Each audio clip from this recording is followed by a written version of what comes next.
Alors bonjour, bonsoir à tous, bienvenue dans cette, petite capsule. Je traite dans cette petite vidéo, des différences entre les liens d'âmes sœurs, d'âmes jumelles, de flammes jumelles, mais aussi, les liens karmiques. Je vais un petit peu en parler comme ça, en début de capsule. Je vais vous donner mon point de vue sur le sur la question. Hem, Sachant que ça fait quand même pas mal débat dans les différentes sphères, sur les différentes chaînes, dans les différents groupes de spiritualité et cetera. Hem, Moi je trouve qu'on se prend je vais vous parler très franchement, je trouve qu'on se prend vraiment la tête, et qu'on se fait mouliner le cerveau, pour pas grand chose. À mon sens, toute relation, est une relation karmique. Dans ces relations karmiques, il y a des relations plus ou moins intenses, avec des liens plus ou moins intenses, plus ou moins compliqués, avec des âmes qu'on a déjà connues dans certaines incarnations et pas dans d'autres, avec des âmes qui nous ont suivis dans toutes nos incarnations. Voilà. Donc, j'ai fait quand même un tirage pour 3 types de relations d'âmes un peu particulières quand même. Euh, les relations âmes-sœurs, les relations flammes jumelles et âmes jumelles, pardon, et les relations flammes jumelles. Sachant que la différence entre âmes jumelles et flammes jumelles, c'est pareil, c'est comme les relations karmiques et les relations d'âmes sœurs, etc. On se prend beaucoup la tête dessus. Finalement, pourquoi? On ne sait pas trop. Donc en réalité, enfin à mon sens, j'en ai débattu là il y a pas très longtemps. D'ailleurs, c'est pour ça que je fais cette capsule sur un groupe. Et enfin, j'ai participé à un débat là-dessus. Et en fait, ce qui m'a traversée comme idée, ce serait que on pourrait faire la comparaison entre, pour les flammes jumelles et les âmes jumelles, entre vrais jumeaux et faux jumeaux dans la même, voilà, dans une fratrie, vrais jumeaux ou dans une autre fratrie, faux jumeaux. C'est-à-dire que l'âme, l'âme jumelle serait en réalité 2 âmes, qui au moment de la naissance, seraient sorties du même œuf, et la flamme jumelle serait plutôt une âme qui, au moment de sortir de l'œuf, se serait scindée en 2. Voilà l'image que j'en ai. Après, je n'aurais pas la prétention de dire comment se passe le parcours de A à Z pour chacun, pour chacune, dans chacun des cas. Je pense qu'il y a aussi des relations d'âmes sœurs qui sont aussi complexes et aussi intenses en termes de parcours que qu'une relation flamme jumelle, et peut-être des relations âmes jumelles beaucoup plus tranquilles que certaines relations âmes sœurs un peu costauds. Au demeurant, il y a simplement un lien énergétique qui est très particulier chez les flammes jumelles que je peux confirmer. Pour le reste, je fais pas partie des personnes qui ont rencontré leur âme jumelle, donc je ne sais pas de quoi on parle. Et pour les âmes sœurs, je peux vous garantir que voilà, j'en ai croisé une certaine quantité dans ma vie, et je peux vous garantir qu'il y a vraiment tous les panels possibles. Relations épanouissantes, relations d'apprentissage, relations douloureuses, relations conflictuelles, hem, avec amis, avec, parents, heu, avec, amoureux, et voilà, il y a une vraie richesse, c'est un vrai kaléidoscope. Donc détendez-vous sur la question pour ceux qui sont un peu crispés sur: «Oui, est-ce que c'est mon âme sœur? Est-ce que c'est mon âme jumelle? Est-ce que c'est ma flamme jumelle?» Bah, de toute façon, c'est quelqu'un qui est en face de vous et avec qui il y a un truc à vivre. Donc arrêtez de vous demander quel genre de relation c'est, et vivez-la, la relation. Et puis petit à petit, si c'est pertinent pour vous de le savoir, eh ben, vous recevrez les réponses que vous voulez, et vous pourrez identifier le lien, plus facilement. Voilà! Excusez-moi, je suis en forme ce matin. Oh là là! Donc bah, je vais mettre en pause 2 secondes et je vais revenir pour le tirage. Alors maintenant, je vais passer à la partie, volet, tirage. Donc j'ai questionné mes cartes. Je leur ai demandé simplement un message en direction des, pour m'indiquer un petit peu qu'est-ce qu'elles ont à dire sur cette notion de, âme sœur, âme jumelle et flamme jumelle. Donc on va commencer par les âmes sœurs, parce que les flammes jumelles, on en a quand même. Semer les graines de la bienveillance et de l'attention autour de toi. Touche les autres par ton amour et ranime ainsi leur flamme intérieure et la tienne. Votre récolte sera féconde. Donc il y a une notion quand même d'être dans la construction de quelque chose. Quand on est dans une relation d'âme sœur, la construction, la construction de soi,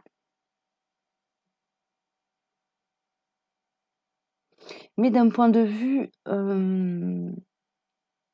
incarné. Ok, la construction de soi, c'est dans ce monde-ci, à cet instant-ci, pour cette vie-ci. Il y a cette idée-là, d'être il y a une notion d'être dans l'incarnation présente actuelle et d'avoir un truc à régler dans la vie présente actuelle. Ok, il y a une idée d'immédiateté dans les tenants et aboutissants de la relation d'âme sœur. Ok, c'est intéressant.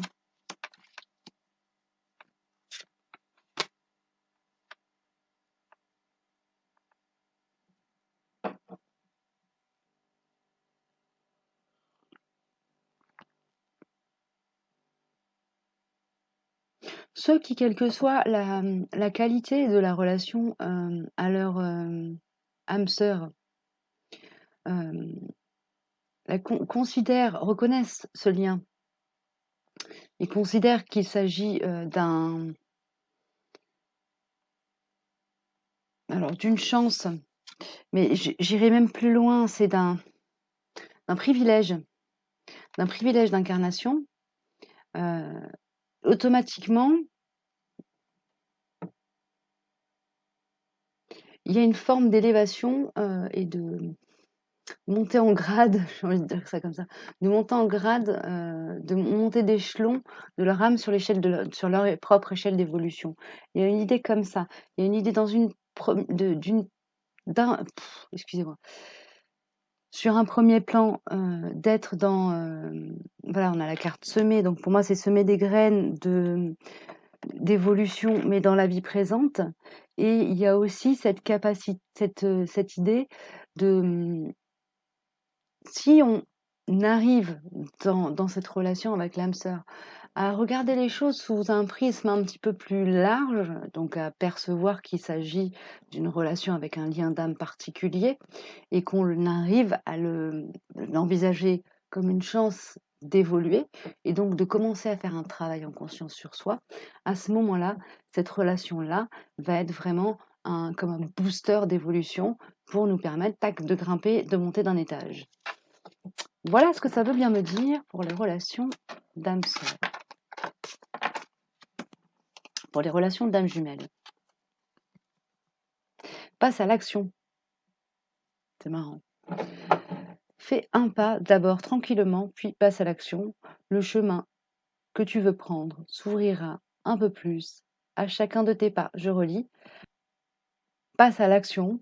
Fais un premier pas d'abord tranquillement, puis passe à l'action. Le chemin que tu veux prendre s'ouvrira un peu plus à chacun de tes pas.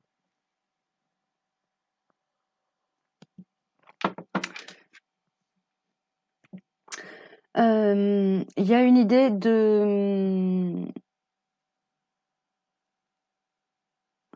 alors là, il y a une idée de saisir son pouvoir créateur et d'apprendre à travailler avec sa loi d'attraction, entre guillemets, intérieure. C'est-à-dire vraiment à s'autoriser à rentrer dans une action à la fois juste pour soi. Et excusez-moi, j'ai mon micro qui me gratte. Et voilà.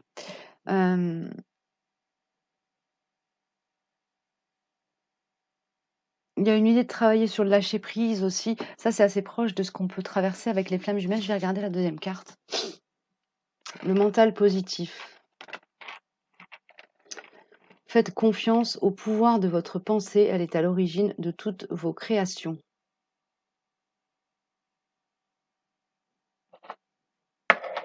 Hop, hop. Donc, il y a vraiment ça. Hein. Il y a cette idée de travailler avec la loi d'attraction. On a une carte sur le mental, sur la pensée juste, et on a une carte sur l'action juste. Il y a un travail qui... Alors, Effectivement, ça corrèle avec ce que j'entends à droite, à gauche sur les liens âmes jumelles. Ce sont des liens qui sont, dont les parcours d'évolution se font sur un temps plus court. Le, les re le ça pourrait être un parcours qui ressemblerait, enfin, c'est un parcours a priori qui ressemble au parcours de flamme jumelle, hem, mais avec des étapes beaucoup plus resserrées, des nœuds peut-être moins difficiles. Alors je dis pas que le parcours est plus facile, hein. Je dis juste que d'un point de vue, d'histoire d'âme, d'un point de vue karmique, les nœuds sont peut-être moins verrouillés, moins durs à faire péter. En tout cas, il y a un travail vraiment de passer d'une position quand on rentre dans une relation d'âme sœur, d'âme jumelle comme ça, de rentrer dans une position, on avait tendance à être un petit peu se laisser porter par les choses et cetera. À voilà, rentrer dans son pouvoir créateur et pour d'autres, dans le duo ou peut-être à l'intérieur de chacune des polarités, ça je suis pas dedans, donc j'ai un peu du mal à le sentir vraiment là. Hem Vraiment travailler sur la pensée positive, le regard qu'on pose sur le monde et la qualité de sa pensée, la qualité de sa parole. OK. Ça fait partie des choses que les âmes jumelles viennent travailler sur terre, hein, quand elles s'incarnent. Hop, hop. Attends, est-ce que j'ai fait comme ça? Elles étaient toutes les 2 retournées. Oh, bref. Oui, c'est ça. Bon.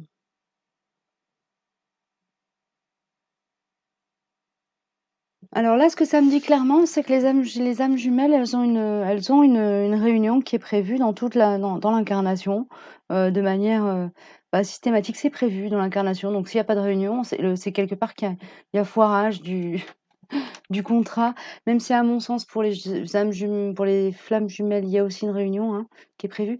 Ah, peut-être que ça indique que, ce sont des âmes qui n'iront pas jusqu'à la fusion, que leur, évolution s'arrête à la réunion dans la matière. C'est ça qu'on me dit.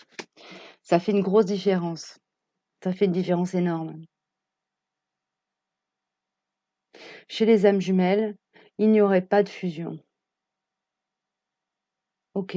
Alors évidemment, ce que je vous partage là, ce sont des pressentis, des ressentis.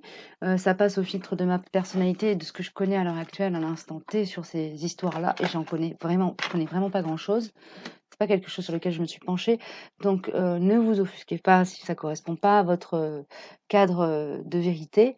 Vous pouvez tout à fait commenter, mais soyez cool, quoi, parce que je fais pas ça pour créer de la polémique, mais juste éventuellement pour éclairer certaines personnes qui se poseraient des questions et qui auraient, pas trouvé de réponse satisfaisante pour elles, hein. Voilà. Alors pour les flammes jumelles, nous avons: «Reviens à toi». Bah, voilà. Le parcours des fl Bah, là, c'est vraiment le résumé. Le parcours des flammes jumelles, le parcours de vie et même de chemin d'âme, d'incarnation des flammes jumelles, c'est vraiment de revenir à elles-mêmes, de réussir à se retrouver, évidemment à refusionner. Je vous lis le cartouche de cette carte, qui est très jolie d'ailleurs. «Reviens à toi, retrouve ton centre, à la source de ton être, écoute-toi tel que tu es vraiment, reviens à une simplicité, reviens à toi». Tout est dit. Là, je suis séchée. L'autonomie, voilà, c'est fait partie des gros dossiers, de l'incarnation des flammes jumelles. Elles doivent apprendre à marcher sans béquilles, toutes seules comme des grandes. C'est un peu j'ai l'image de vous voyez? C'est comme si au moment de la scission, je vais partir sur quelque chose d'un peu léger. Au moment de la scission de l'âme, elles avaient toutes les 2, l'univers leur avait donné une canne pour, continuer à marcher, sans leur autre moitié. Et puis quand elles se rencontrent, merde, elles se disent: «Tiens, bizarre, oh là là, mais ça match, ouais, super» et bing, séparation et là, on reprend les cannes et en fait, ben, là, l'univers leur dit: «Non, non, non, non, non, non, maintenant que vous êtes vues là, vous allez apprendre à marcher sans vos cannes pour pouvoir revenir l'un vers l'autre». C'est un petit peu ce qui me vient comme feeling sur le défi du parcours vraiment, dans la matière. Je vous lis, le cartouche de cette carte. Vous êtes libre. Affirmez votre indépendance et la magie de la vie opérera. joli.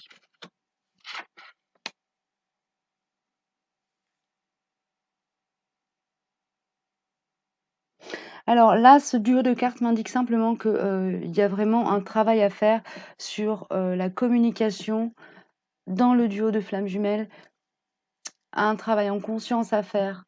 D'un côté, un travail d'évolution sur la façon dont on s'exprime entre nous et au monde pour pouvoir permettre le retour, la réunion dans la matière des 2 âmes. Il y a vraiment ça.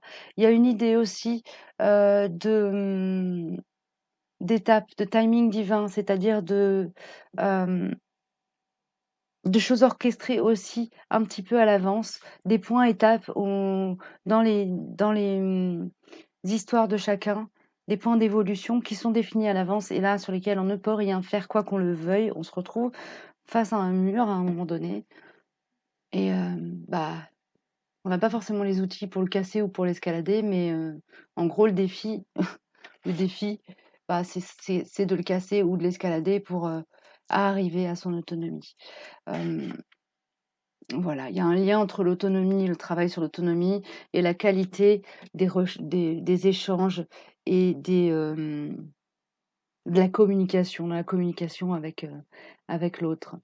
Voilà, je vais m'arrêter, je ne sais pas du tout combien de temps fait cette capsule, mais on verra. Je verrai comment je la monte et comment comment je la comment je vous la présente. En tout cas, je vous souhaite une belle journée, une belle fin de journée. J'espère que ce que j'ai dit là vous aura apporté quelque chose. N'hésitez pas à me faire des commentaires et à me laisser, à me laisser des demandes sur ma boîte mail. Vous avez mes coordonnées en barre d'infos.